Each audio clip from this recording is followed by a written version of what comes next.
This is my final project for CS120B, and it's an alarm system which utilizes three unique components: the active buzzer, the ultrasonic sensor, and the tilt switch.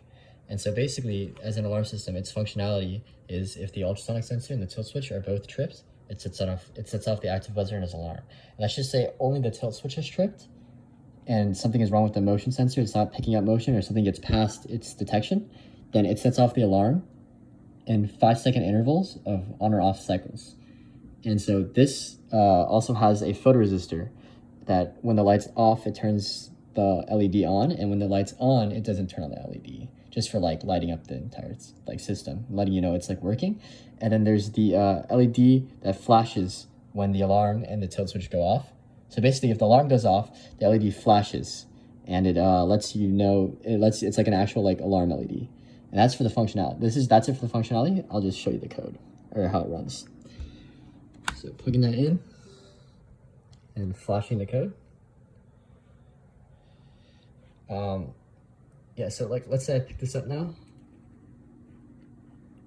and I flip it over and it goes off without motion. Since I didn't cover the motion sensor, it'll go off in 5-second intervals.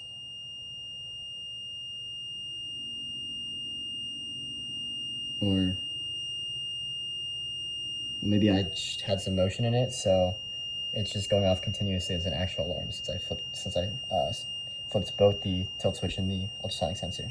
So I have to unplug it to reset it, because it works like an actual alarm where when it goes back to its initial position, it doesn't reset the alarm. It just keeps going on until you unplug the entire system.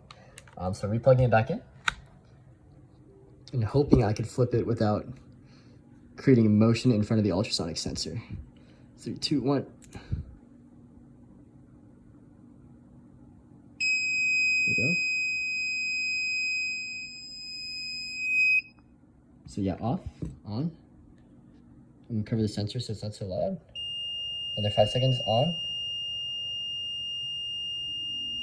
off. Then I'll turn back on again for 5 seconds.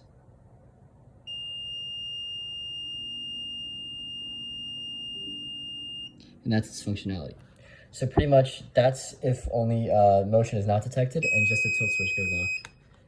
And so, yeah, that's the entire project's functionality. Obviously, you can add many more things to an actual alarm system, like, you know, getting it to connect to a battery to make it like an actual alarm system, or adding like a functionality for if all the components were somehow disabled or deactivated, it would set off the alarm in some way.